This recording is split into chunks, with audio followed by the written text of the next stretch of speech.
Hello friends, welcome to Gyandhara crux analysis में आज का हमारा टॉपिक है China's presence near Ecuador waters. That means China का हस्तक्षेप इक्वाडोर के समुद्री क्षेत्र में। तो आइए जानें कि ये इशू क्या है और इसकी हम डिटेल एनालिसिस करते हैं। तो सबसे पहले यदि हम देखें कि एक्चुअल में ये इशू क्या है, तो इक्वाडोर ने अपनी आधिकारिक रूप से असहजता, अपना डिस्कम्फर्ट यहाँ पर व्यक्त किया है। उसने कहा है कि जो चाइनीज़ फिशिंग वेसल्स हैं, जो चाइनीज़ मछली पकड़ने वाले जो जहाज हैं, 260 जहाज, यहाँ पर संख्या बताई गई है 260 जहाज इक्वाडोर के समुद्री सीमा में, अंतर्राष्ट्रीय समुद्री सीमा में देखे गए हैं। उनकी गतिविधियाँ यहाँ पर बढ़ी हुई इसने पाई हैं। तो इसके लिए आधिकारिक रूप से यहाँ पर राजनयिक रूप से इन्होंने अपनी असहजता, अपना जो अपोज यहाँ पर चाइना के विरोध में बताया। यदि हम बात करें तो इक्वाडोर की जो अधिकार क्षेत्र से लगभग 200 मील दूर है ना, जो अंतर्राष्ट्रीय जल सीमा है ना, अंतर्राष्ट्रीय मीन्स इंटरनेशनल वाटर्स है, उसमें इन जहाज़ों को देखा गया। साथ ही साथ इन चाइनीज जहाज़ों के साथ साथ लाइबेरिया और पनामा के भी जहाज, जिसमें इन देशों के झंडे लगे हुए थे, वो यहाँ पर देखे गए हैं। ये जहाज भी इनमें शामिल हैं। इक्वाडोर के विदेश मंत्री के अनुसार चीन के जो मछली पकड़ने वाले जहाज हैं, वो हर साल इक्वाडोर के समुद्री सीमा तक आ जाते हैं, ऐसा एक रिपोर्ट में कहा गया है उनके द्वारा। यदि हम बात कर लें कि इक्वाडोर की समुद्री सीमा में किस क्षेत्र में ये देखे गए हैं, तो यहाँ पर ये गैलापागोस नाम के द्वीप समूह के आसपास के क्षेत्र में देखे गए। अब ये गैलापागोस जो समुद्री या द्वीप समूह है वो क्या है, इसके बारे में थोड़ा सा यदि हम जानें तो गैलापागोस जो आइसलैंड है वो प्रशांत महासागर में लगभग 60,000 वर्ग किलोमीटर में, स्क्वायर किलोमीटर में फैला हुआ है और ये इक्वाडोर का ही पार्ट है। यहाँ पर आप ये जो रेड मार्क देख रहे हैं, ये एक्चुअल में क्या है, गैलापागोस ही आइसलैंड है। यदि हम पैसिफिक ओशियन की बात करें तो पैसिफिक ओशियन में ये फैला हुआ है और जो दक्षिणी अमेरिकी कॉन्टिनेंट है उससे ये लगभग 1000 किलोमीटर दूर स्थित है। यदि हम इसकी स्टेटस की बात कर लें कि इसकी क्या अहमियत रखता है ये संसार में, क्या इसकी, तो बेसिकली ये अपने इकोसिस्टम को लेकर है ना, अपनी पारिस्थितिकी तंत्र को लेकर विश्व प्रसिद्ध है। तो इक्वाडोर ने इसे 1935 में वाइल्ड लाइफ सेंचुरी घोषित किया था इस द्वीप समूह को। फिर आगे चलकर इसने 1959 में गैलापागोस नेशनल पार्क के नाम से इसे बनाया। फिर 1978 में इसी आइसलैंड को यूनेस्को ने अपनी वर्ल्ड हेरिटेज साइट का यहाँ पर नाम दिया, या इसे वर्ल्ड हेरिटेज साइट, विश्व धरोहर स्थल के रूप में इसे जाना गया 1978 से। तो इस तरीके से इसकी कई इंपॉर्टेंस है।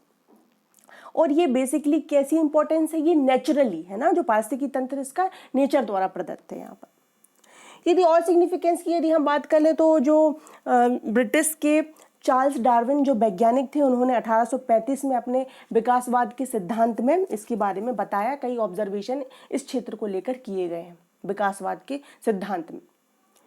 डार्विन ने इसकी उपमा देते हुए, या हम बोले इसकी प्रशंसा करते हुए कहा है, इसे डिस्क्राइब किया है कि ये जो द्वीप समूह है गैलापागोस, ये अपने आप में एक पूरा संसार इसमें समाया हुआ है।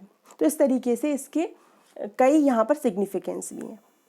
यदि हम पास्ट की बात कर लें, क्या पास्ट में भी ऐसा कुछ हुआ है कि जो अभी या नए ही चाइनीज़ जहाज यहाँ पर देखे गए हैं? तो नहीं, पास्ट में भी ऐसे कई बार कंटिन्यूसली रिपीटेडली चाइनीज़ जो जहाज हैं, वेसल्स हैं, यहाँ पर देखे गए हैं। 2019 की ही यदि हम बात कर लें तो 245 चाइनीज़ जो फिशिंग वेसल्स हैं वो यहाँ पर देखे गए। उनकी सक्रियता साल दर साल यहाँ पर बढ़ती गई है। 2017 में भी यहाँ पर कुछ चाइनीज़ वेसल्स देखे गए हैं। तो 2017 के ये चाइनीज़ जो वेसल्स हैं वो इक्वाडोर के अधिकारियों ने इन्हें पकड़ लिए थे, ठीक है ना। और उस समय बताया गया था अधिकारियों द्वारा जो पकड़े गए जो समुद्री जहाज थे, उनमें जो समुद्री वन जीवों का लगभग, ध्यान रखिएगा, 300 टन 300 टन यहाँ पर वन्य जीव पाए गए थे। और इन वन्य जीवों में भी बहुत इंपॉर्टेंटली यहाँ पर स्कैलोप्ड हैमरहेड शार्क पाई गई थी, जो कि IUCN द्वारा रेड लिस्ट में नामांकित है। दैट मीन्स ये क्रिटिकली एंडेंजर्ड स्पीसीज है और ये चीन का एक प्रचलित भोजन भी है। ठीक है, तो ये शार्क खाते हैं चीन वाले, तो इसलिए चाइना में इसकी बहुत ज़्यादा मांग है। तो इसलिए आए दिन जो उनके मछुआरे हैं तो इस तरीके से ये क्या करते रहते हैं, घुसपैठ करते रहते हैं दूसरे की अंतर्राष्ट्रीय सीमा में। ठीक है, और यदि हम एक रिपोर्ट की बात माने तो जो हांगकांग का जो क्षेत्र है, हांगकांग में पाए जाने वाले जो हैमरहेड शार्क है उसका लगभग 2/3 जो भाग है वो गैलापागोस क्षेत्र से ही आता है। इसलिए जो चीन के मछुआरे हैं वो इस समय यहाँ पर आते जाते रहते हैं। रीज़न की बात कर लें कि यहाँ पर आने का कारण, एक तो रीज़न मैं पहले ही बता चुकी हूँ कि भाई जो हैमरहेड शार्क है वो यहाँ का फेमस मील है, खाना है, तो इसके लिए भी बड़ी मांग रहती है, तो इस मांग की पूर्ति के लिए। दूसरा रीज़न, क्योंकि यहाँ पर इसका जो पारिस्थितिकी तंत्र है, इकोसिस्टम बहुत ही डेवलप्ड है। क्यों डेवलप्ड है, अब इसका कारण हम देख लें तो यहाँ पर जो है कोल्ड हम्बोल्ट करंट जो पाई जाती है ना, एक जो ठंडी जलधारा है जिसे पेरू करंट के नाम से भी जाना जाता है, पेरू ठंडी जलधारा, ये यहाँ पर पाई जाती है, जिससे कि इस समुद्री क्षेत्र में जो न्यूट्रिएंट्स है वो यहाँ पर बहुतायत में पाए जाते हैं, जो कि मरीन स्पीसीज के लिए बहुत ही लाभदायक है। ये जो पेरू करंट है इसमें लो सैलिनिटी ओशियन करंट भी इसे हम कहते हैं, और ये नॉर्थ और western coast of South America में भी ये फ्लो होती हैं, और ये मछली पालन के लिए, हम बोले मछली उत्पादन के लिए बहुत ही आवश्यक है और बहुत ही लाभदायक है, ये हम कह सकते हैं, क्योंकि ये हाईली प्रोडक्टिव है और ये हाईली प्रोडक्टिव इकोसिस्टम भी यहाँ पर इस क्षेत्र में बनाती है। इसलिए आप देखेंगे कि इस क्षेत्र में जो मछली उत्पादन है वो संसार में सबसे अधिक है। ठीक है, और रफली यदि हम अकाउंटेंट देखें, अकाउंट लगाएं, या हम यहाँ पर रफली देखें तो 18 से 20% जो पूरे विश्व की जो मछली उत्पादन है वो 18 से 20% इसी क्षेत्र से, पेरू करंट के आसपास का जो क्षेत्र है यहीं से इसकी पूर्ति होती है। तो इस तरीके से क्या है, तो ये कई देशों के मछुआरों के लिए एक आकर्षण का केंद्र है, क्योंकि यहाँ पर अच्छी प्रजातियों की मछलियाँ पाई जाती हैं। यदि हम डिप्लोमेटिक कॉन्सिक्वेंसेस की बात कर लें कि जो इक्वाडोर ने अपना असहजता, डिस्कम्फर्ट यहाँ पर व्यक्त किया है, तो इसके लिए ये तो एक पहले बात हो गई, ऑफिशियली इसने अपना डिस्कम्फर्ट दिया है। दूसरी बात, इक्वाडोर ने ये भी कहा है कि हमें ये थ्रेट सिर्फ इक्वाडोर को ही नहीं है, ये आसपास के और तटीय क्षेत्र जैसे कि पेरू, चिली, कोलंबिया, पनामा जैसे देशों के लिए भी ये है। ठीक है ना, तो इन्हें अपने अफेक्टेड जो है, इन्हें अपना अफेक्ट कम करना है। इस वजह से पास्ट में भी ये देश अफेक्ट हुए हैं, तो इन सबको मिलजुल कर यहाँ पर बात करनी है। और रही बात अब यूएसए है, ठीक है, चाइना है और यूएसए की बात ना आए तो ऐसा कभी हो नहीं सकता। तो चाइना और यूएसए का तो वैसे ही अभी 36 का आंकड़ा चल ही रहा है। ठीक है ना, कई इनके मल्टीपल इनके जो इंटरनल इश्यूज हैं, तो एक दूसरे के अपोज में वैसे ही खड़े हुए हैं। तो इस क्षेत्र में यूएसए किसको सपोर्ट कर रहा है, इक्वाडोर को यहाँ पर सपोर्ट करेगा।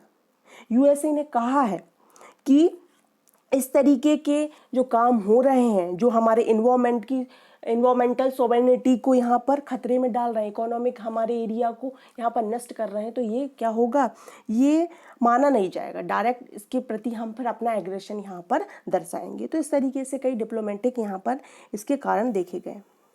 चाइना की व्यू की बात कर लें तो चाइना ने कहा है कि हालांकि मानता तो नहीं है, लेकिन उसने फिर भी कहा है कि हम एक रिस्पॉन्सिबल नेशन है, एक उत्तरदायी राष्ट्र है, और हम इस तरीके से अवैध मछली पकड़ने के लिए हम इसे जीरो टॉलरेंस पॉलिसी के साथ यहाँ पर हम काम करेंगे। ठीक है, और साथ ही साथ इक्वाडोर के जितने भी मेजर्स हैं उसको फॉलो करेंगे, उसकी अपनी इन्वायरमेंट और अपने मरीन रिसोर्सेज को प्रिजर्व करने के लिए। तो ऐसे चीन ने अपना यहाँ पर पक्ष रखा है। यदि हम सॉल्यूशन की बात करें कि ये सिर्फ आज की ही बात नहीं है, ये एक वैश्विक चुनौती भी है। कई सालों से ऐसा चलता आ रहा है, जिसके साथ समुद्री शिकार में क्या हुई है, बढ़ोतरी हुई है। 2020 की ही बात कर लें तो चीन के ही तटरक्षकों के सहयोग से जो चीन के जो मछुआरे थे उन्होंने इंडोनेशिया की अनुमति के बिना वहाँ के जो नातूना सागर क्षेत्र है वहाँ पर भी प्रवेश कर लिया था। ऐसे ही 2020 में ही दक्षिण अफ्रीका में भी चाइनीज जहाज देखे गए थे मछली पकड़ने के लिए। ठीक है, तो ये वैश्विक चुनौती, सभी विश्व को मिलकर इस पर काम करना होगा। तो इससे निपटने के लिए यही काम है, क्योंकि अब चूंकि इस तरीके से यदि हम पारिस्थितिकी को यहाँ पर हम खत्म करते जाएंगे तो इसका सीधा सीधा स्तर जो है महासागरों पर इसका असर पड़ेगा बढ़ते हुए टेम्परेचर के कारण। ठीक है, बढ़ते हुए टेम्परेचर जलवायु परिवर्तन के कारण क्या हो रहा है, महासागरों का जो जल स्तर है वो बढ़ता जा रहा है। अब महासागरों का जल स्तर यदि बढ़ेगा तो जो मछली उत्पादन है या जो मछलियों को पकड़ने का जो दबाव है, मिलने की जो उनकी संभावना है वो द्वीपीय क्षेत्रों पर पड़ जाएगी, जिससे वहाँ की पारिस्थितिकी जो है इकोसिस्टम है उसके नष्ट होने की संभावना बहुत ज़्यादा है। ठीक है, तो इस तरीके से अनियंत्रित यदि शिकार होते रहे और इनको पकड़ने के लिए जो उपकरणों का प्रयोग किया जाता है, बड़ी बड़ी शार्क थोड़ी ना एक कांटे से फंस के निकल आएंगे, तो बड़े बड़े यहाँ पर उपकरणों का प्रयोग किया जाएगा। तो जिससे क्या होगा, यहाँ का जो इकोसिस्टम है, जो पारिस्थितिकी तंत्र है, उसको बहुत क्षति यहाँ पर पहुँचने की संभावना है। तो इसके लिए सभी देशों को अपने जो पॉलिटिकल इश्यूज हैं उसको एक साइड में रखते हुए, दरकिनार करते हुए, जो ओशियन इकोसिस्टम है उसकी रक्षा के लिए, उसके प्रोटेक्शन के लिए, उसके प्रिजर्वेशन के लिए यहाँ पर साथ में मिलकर सभी देशों को प्रयास करना चाहिए। सो आई होप आपको ये वीडियो अच्छा लगा होगा। आप हमें फेसबुक और इंस्टाग्राम पर भी फॉलो कर सकते हैं। Thank you for watching. Please like the video and subscribe the channel and keep learning.